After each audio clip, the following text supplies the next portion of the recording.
Hey guys, welcome back to TezMania TV and another episode of DIY or Die. Today it is that magical time of the year when spring is just around the corner and it's almost time to switch to a lighter jacket. My favorite kind of jacket for milder weather is a punked out pleather jacket, so for today's video I will be taking this pleather jacket that is from Shein and giving it a makeover. And I have made several videos like this in the past because I do love a good jacket makeover, so if you want to see more similar videos, just make sure to check the caption box for direct links to those videos. And before we get started, I just want to mention that I do all kinds of fun DIY projects on this channel, and I actually have a playlist for them, and I will include that in the caption box to this video as well, if you want more fun inspiration for stuff. So, the model of the jacket that I picked for this project is a short, sort of biker model faux leather jacket. If you're interested in getting this particular jacket for yourself, you can check out my collective haul for March, where I have a direct link to it from Shein in the caption box. You'll also have a discount in the caption box for that video. I like jackets that you can zip up, like you can with this one, even though I prefer wearing them open, but it's good to have that choice in case it gets cold. This jacket has one real pocket and a bunch of decorative ones, but other than that, it's pretty clean in detail, which is perfect because it means I can put more details in myself. My first step in this jacket makeover is pairing the jacket with an external fabric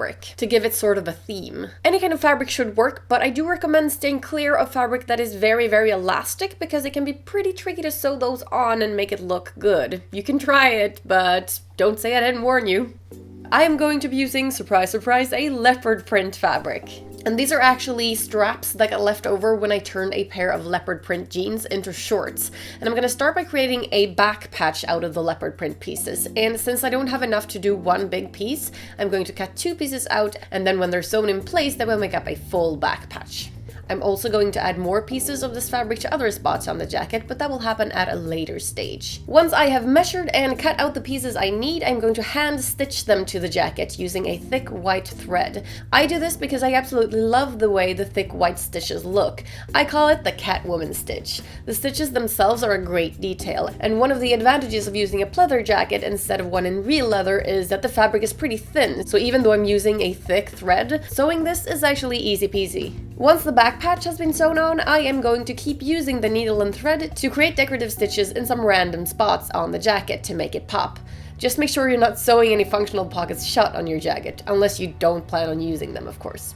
For the next part, I am getting out my trusty hole puncher. I love this thing. If you're like me and like putting studs on all your stuff, I do recommend investing in one of these, because they make your life a lot easier. But there are, of course, other ways to make holes in your jacket as well, like using a thick needle or a sharp knife. I'm going to create a row of spikes along the entire collar, marking with a white makeup pen first and spacing them with 1 centimeter between each spike. Then I just punch the holes in and screw those spikes in one by one. I buy spikes and studs like these from local alternative shops or from eBay. After finishing the collar of the jacket, I also put spikes on one of the decorative pockets and on the shoulders. I would love to cover an entire jacket in spikes or studs one day, but for this particular jacket, I'm not going to do any more spikes after this point. Instead, I'm going to go back into those leopard print scraps and cut out smaller rectangular pieces to attach to the jacket in random spots, again sewing them on by hand with that nice big stitch.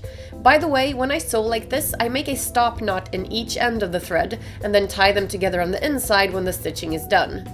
I'm also going to take this awesome skull hand patch that I actually removed from my now deceased former jacket and sew that onto the new jacket. I usually like getting my paint out and write stuff on my jackets, but this time I'm actually going to skip that part altogether. The final part of this jacket transformation is going to require the help of a punk's best friend, the safety pin. I'm first going to pin down the flaps of the jacket collar because, like I said, I do prefer having the jacket open, and with faux leather, the fabric can be a little too lightweight for the flaps to stay down, so I'm just helping them stay put. I'm also putting safety pins in a row at the bottom of one of the sides of the jacket, as well as in the shape of X's in a couple of random spots. I just love safety pins because they require minimal work, aren't permanent so you can switch them around, and you get results fast with them. Once I'm done with my safety pins, the jacket is complete. I really look forward to warmer weather now. Giving this jacket a makeover took me about 5 hours in total, but there are always faster or more time-consuming ways to do these things, so just adapt to your situation and desired effect. Thank you guys so much for watching, and remember, do no harm, but take no shits. I'll see you next time!